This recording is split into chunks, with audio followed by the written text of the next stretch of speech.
Okay. Welcome back to the show. Will McGinnis versus the Roman Catholic Church. Today is May the 20th, 2024, and we're live today. We are actually live, we're broadcasting live on this Monday late afternoon. One thing I wanted to do was also, once we get an audience, this is a brand new podcast, so we don't have an audience yet, but once we develop an audience, I would like to open up some phone lines to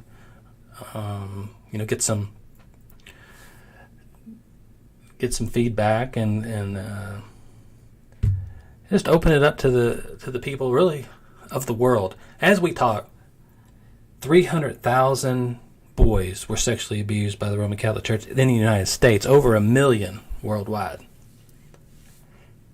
That alone is enough to close the institution that we know as the Roman Catholic Church. Surprisingly, it hasn't been closed. In fact, the opposite has happened. Our government, the United States government, gave them $3.5 billion in PPP loans. And as we discussed, those PPP loans were forgiven. If a normal person heard that the Roman Catholic Church got a $3.5 billion loan from the government, they wouldn't even think about it because they would think, okay, the church is going to repay that loan. But they didn't have to. That was forgiven by the United States government. 300,000 boys sexually abused by the Roman Catholic Church. The Roman Catholic Church has done nothing but cover up the abuse. It's continued cover up.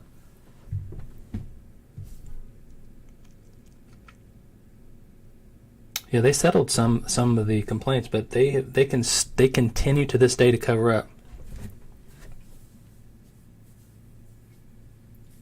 One other thing to think about, I was thinking about this the other day.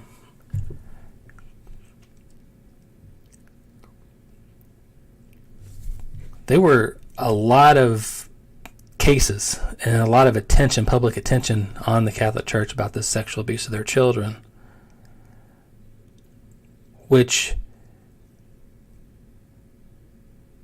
made the church almost have to find another way, if you will.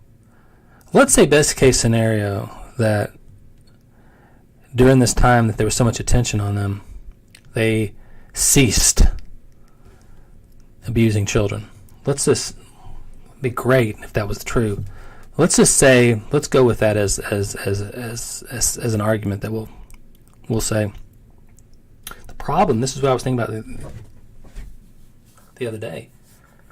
Your life, 50 years from now, you'll be dead. But the church will still continue. Church has been around for 2,000 years, and it will still continue. So, point being, once the attention is no longer on the church about the sexual abuse of children, will they continue the abuse?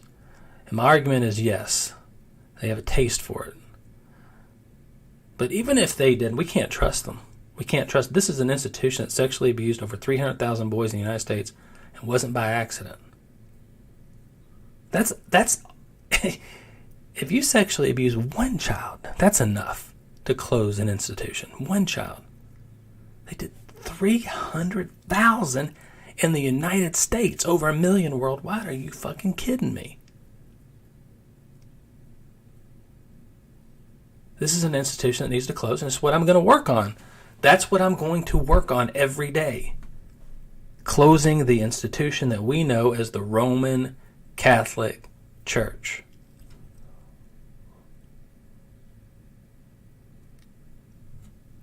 We're live. We're broadcasting live from Lexington, Kentucky.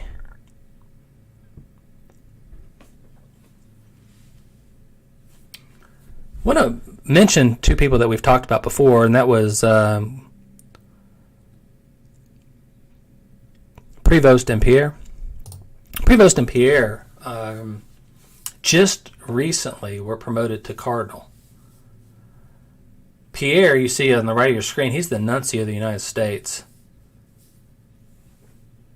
And he has been responsible for the cover-up of my case that I filed back in 2002 and continues to cover up facts of that case today. My case is currently before the Kentucky Supreme Court. And Robert Prevost, you see on the left of your screen, he is in Rome.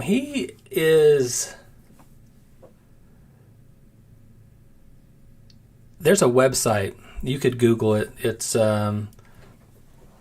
you'd have to search CBAR and Catholic reporting, something like that. Put in those terms, search terms, and it'll pull up the Catholic reporting website where people are directed if a bishop is accused of abuse.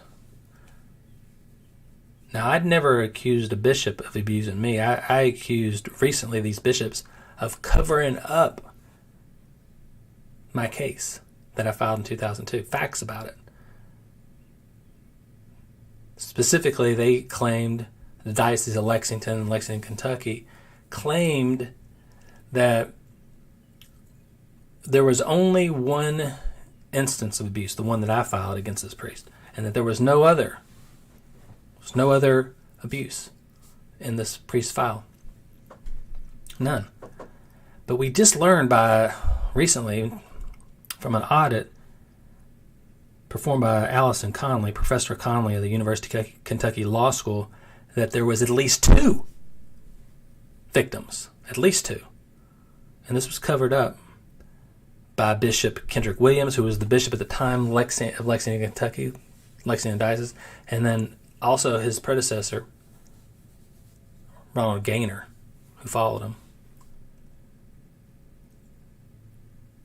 Not only that, but we also learned some other very disturbing facts in the Allison Conley audit. We learned that the Diocese of Covington, when they transferred priests to the Diocese of Lexington, they removed abuse documents from their files. We learned this in the audit.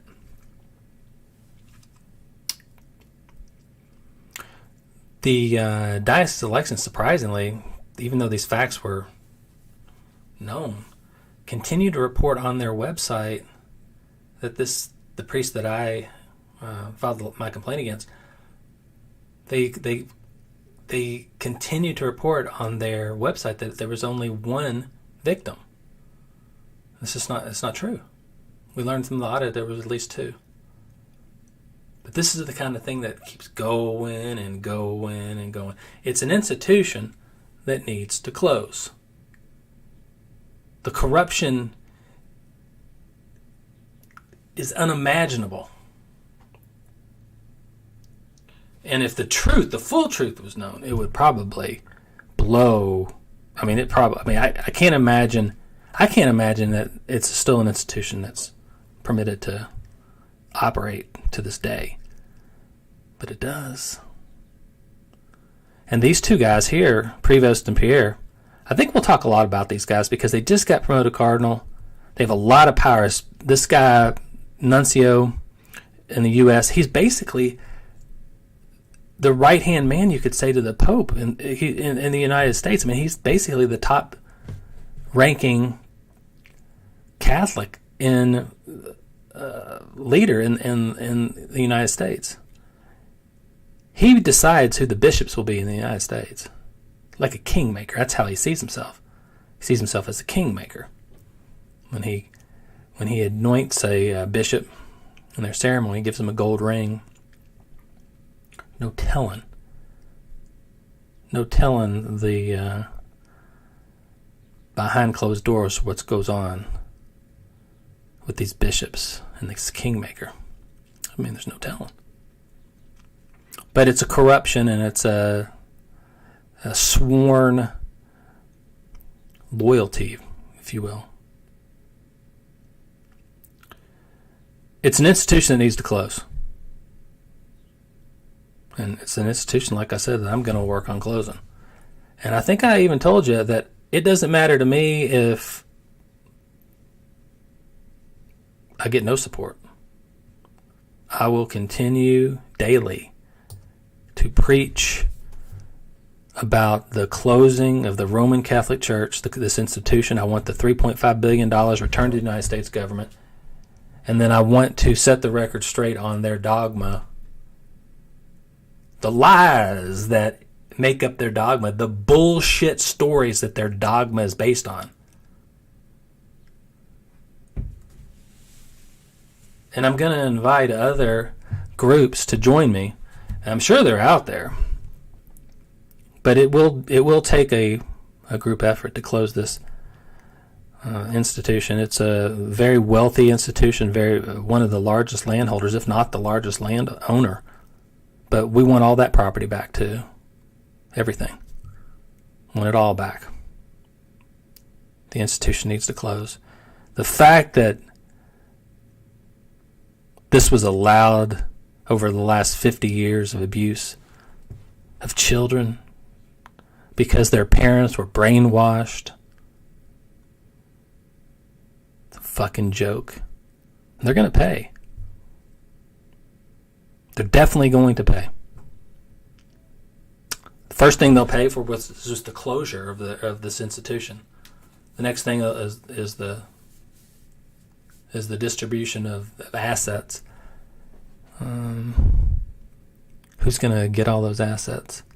We'll figure that out later, but let's close the institution first. The institution needs to close.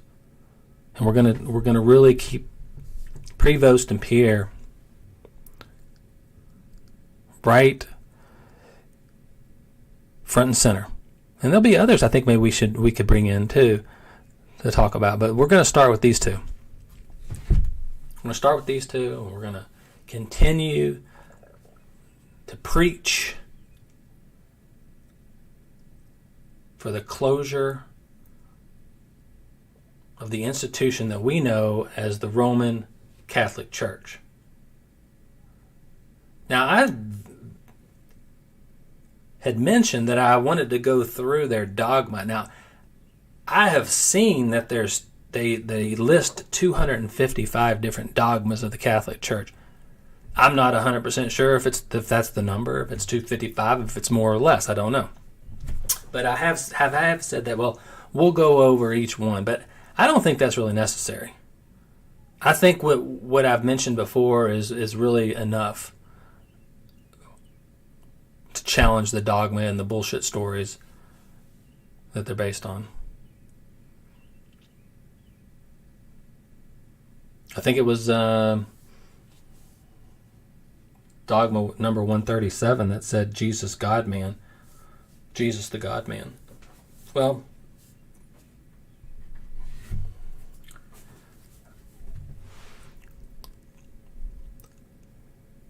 let's just say, for argument's sake, that there was a Jesus of Nazareth. Jesus of Nazareth. Let's just say there was. He wasn't born of a virgin. And he wasn't born by some act of God sending his Holy Spirit upon Mary, and then Mary becomes with child. That's a ridiculous story. And if you believe that, then you believe in Santa Claus. Interesting enough, if you did research of ancient religions, which would be 4,000 years ago, let's say, there are stories of virgin births as well. It's like the Catholic Church just stole a story from another religion. It's a bullshit story 2,000 years ago with the Catholic Church. It's a bullshit story 4,000 years ago, whichever these ancient religions were. It doesn't happen. Okay? God doesn't come upon a virgin and then all of a sudden they're with child. It's a bullshit story. And another thing, if God was concerned about original sin, which is also a bullshit story of Adam and Eve, didn't happen, therefore there's no original sin, therefore there would be no need for God to send his only son. But again, let's say God was upset about original sin. He wouldn't send his son to do a man's job. He'd come himself. And this bullshit story that we have humanized God as having a son is another bullshit story. Has how humans place human things onto a god, like having a son, his only son. How do you know his only son? Give me a break. It's bullshit story after bullshit story after bullshit story. It's the bullshit dogma of an institution that sexually abused over 300,000 boys and over 1 million worldwide, and they brainwashed parents and sexually abused their boys. They loved their boys. That's what they loved. And I'm on a mission to close the institution that we know as the Roman Catholic Church. I work on this daily. I'm going to build this podcast daily. We have no viewers now. We have no audience now. But eventually, with determination, it'll come.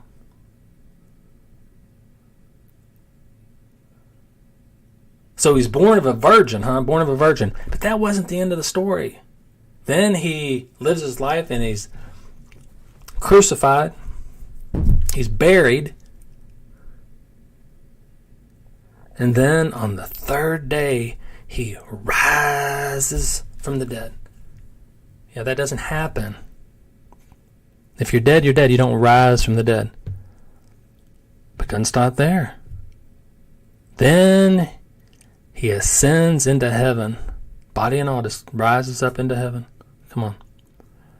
If you're believing this kind of bullshit, then you're believing in Santa Claus. But honestly, I don't care what you believe. If you want to believe in Santa Claus, if you want to believe whatever your faith is, whatever you want to believe in, I don't care.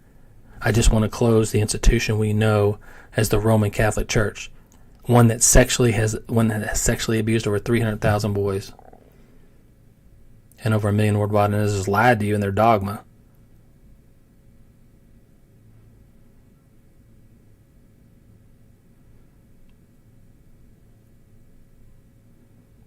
It's got to come to an end.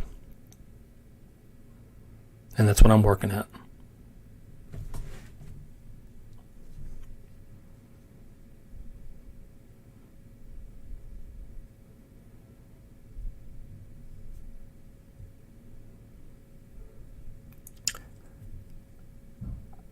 One last thing before we go. I've asked you before to support the channel. Like it, subscribe, share it with your friends. Whether you agree or disagree, I believe you need to come onto the show and express what you feel. You know, I've heard both sides already. I've heard people defend the Roman Catholic Church as, saying things like, well, that was just bad apples and bad element in the church, and they've taken care of it. They've written it off like that. I want to hear from you, whichever you feel, whichever side you're on. But I'm here to tell you that it's not a few bad apples. It was no accident. It started at the very top. It was encouraged. It's what they like. It's what they're going to continue to do. I'm Will McGinnis. This is the podcast Will McGinnis versus the Roman Catholic Church. Thank you for joining in, and please remember to like and subscribe. See you next time.